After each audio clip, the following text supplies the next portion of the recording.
So there was this one wedding where everything was going perfectly. The planner was happy, the timeline was on track, the bride was glowing, and then it was time for the special performance. The DJ looked at the violinist looked at the DJ, and nobody pressed play. It turns out, each one thought the other was responsible for playing the backing track. And here's the kicker. This was after multiple emails, texts, and phone calls with both the DJ and the planner. Somehow, that one tiny but critical detail just never got clarified. So there she was, in total silence, with the bride and groom sitting front and center waiting for the violinist to perform their favorite song, while she scrambled to download the track using a hotspot with 1 bar of signal. The client was not amused. And in the moment, my poor violinist wanted to disappear into the stage floor. But I'll tell you what, since then we have doubled down on confirming those details. And today I'm walking you through exactly what that looks like, so you never have to find yourself stuck in the spotlight with no track and no escape.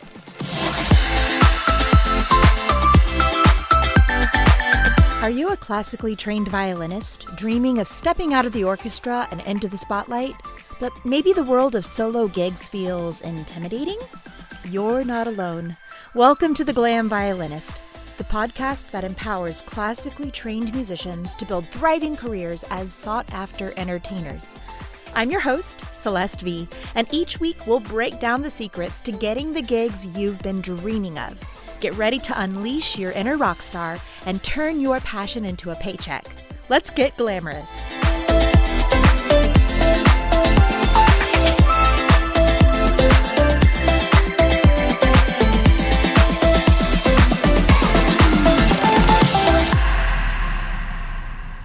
Hey y'all, welcome back to The Glam Violinist.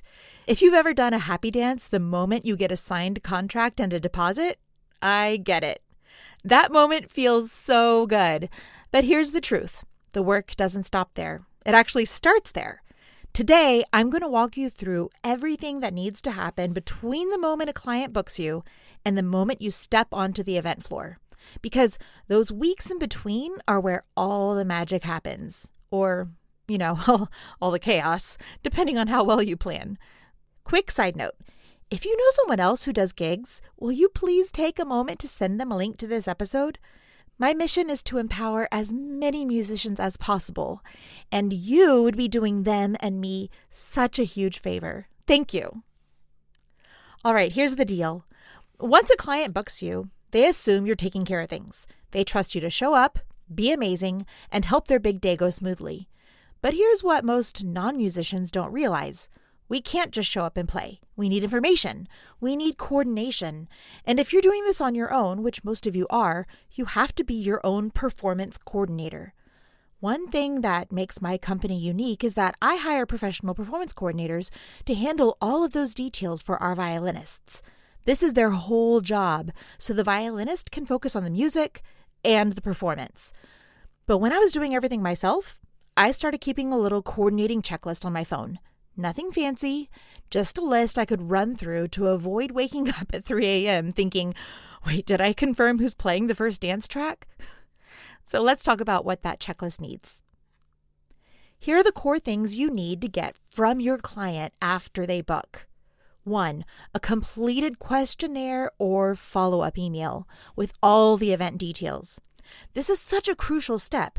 If you don't already have a standard event questionnaire that you send out to every single client, make that your homework this week. You can use something like Honeybook to automate it after the deposit comes through, or you can simply use Google Forms, JotForm, SurveyMonkey, whatever you're comfortable with. The important thing is to send it and then follow up as needed. Some clients are super on top of it, and others will need a gentle nudge or two. Our questionnaire is detailed, but clear enough that if we never spoke to the client again, we could still show up and perform with confidence. That's the goal. Number 2, you need contact info for the DJ and the planner, if they have those. This info should be requested in your questionnaire. Then it's up to you to make sure the planner and the DJ actually receive your tech writer and know what to do with it. Even if you ask your client to forward it, chances are high they're going to forget or assume it's not urgent. So follow up. Make sure everyone has seen it, understands it, and that you're all on the same page before the big day. This is where you're going to determine who's providing speakers, so that's especially important. Number 3, the final event timeline. It probably won't be ready right away, so go ahead and put it on your radar to follow up. Some planners are going to send it out automatically as part of their process, but some will forget to share it with the vendors. Some won't have one at all, and sometimes there's no planner or timeline. If that's the case, make sure you reach out the week before and confirm the basic flow and timing of the event so that you're not just guessing when you show up. Number 4, special song requests and all the little details that go with them. Are you playing along with the original vocals, or do they prefer an instrumental violin cover? Clarify early who's responsible for playing the track, you or the DJ. Don't assume. I've seen this go wrong way too many times. Sometimes the DJ is creating a custom mashup. That's especially common for first dances at South Asian weddings. If that's the case, make sure they send it to you as soon as it's ready so you have time to practice with it. Number 5, attire expectations. Is there a color scheme or a vibe that you need to match? I can't tell you how many times I've shown up and thought, ugh, I had the perfect dress that would have matched this theme exactly if only I'd known. Now here's a pro tip. Most brides or planners have some kind of visual reference, whether it's a Pinterest board, an inspiration deck, a style guide, or a mood board, whatever they call it. And for big South Asian weddings, they'll have a different one for every single event that weekend.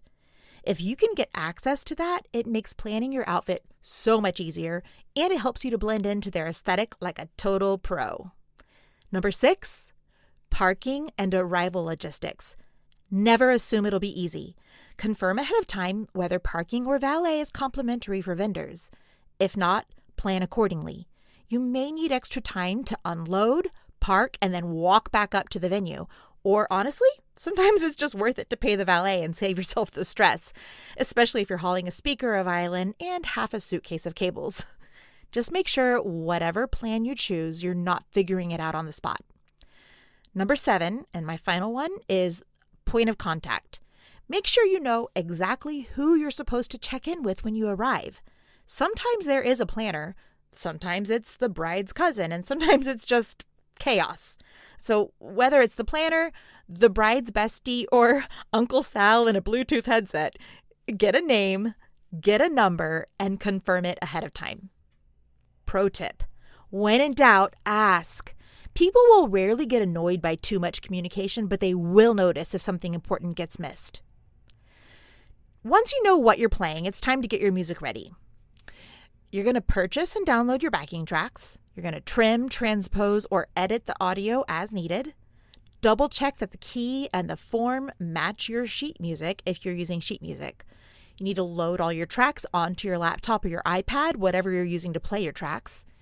And for more info on how to do all of this, or how I do all of this at least, go back and listen to episode 2 about choosing songs and backing tracks. The week before the event, you're going to go back through and confirm everything. Final timeline, arrival and setup time. Make sure the DJ or planner knows who's playing what song. Make sure the client has no last-minute changes. Make sure you've rehearsed the special requests, and check that your gear is charged, packed, and ready, and you have extra batteries in your bag. This is also a great time to gently reinforce your professionalism. Text the planner or DJ with something simple like, "Hey, just confirming our timeline and music plan for Saturday. Let me know if you have any updates." That one line can save you from awkward moments later. On the gig day, give yourself extra time, like more than you think. Bring backups of everything: cables, chargers, extra audio files. Dress professionally and be calm and helpful. When things do go wrong, clients remember how you handle it more than the mistake itself. I once had to re-download all of my tracks on site because my laptop crashed and the backup USB drive wasn't working. It was awful. But the client had no idea, and they still left a glowing review because I stayed calm and I made it happen. Now, after the gig, there's a few things you're going to want to do to follow up. Make a few notes about what worked and what didn't. Send a thank you email or a text to the planner and to the client. Ask for a review while that magic is still fresh. Save any useful info for your next gig with that planner, that venue, that DJ. Also, take 2 minutes to just jot down what you would change next time. Was your load-in stressful at that particular venue? Did you forget anything? Was the DJ amazing to work with? Keep track. That's how you get better. This is the stuff that makes your performance feel effortless. The part that no one sees. But this is the difference between a good gig and a flawless one. So if you're out there doing this all yourself, just know I see you. You are doing the work of 5 people and you're doing it beautifully. And hey, if you ever mess up, learn from it. Laugh about it later if you can, and make your system stronger next time. Of course, there are so many scenarios and details I couldn't cover in this episode, so if you have any specific questions, please send me a DM on Instagram. You can find me at @TheCelesteV. Thanks for listening, and until next time, stay prepared, stay detailed, and as always, stay glamorous.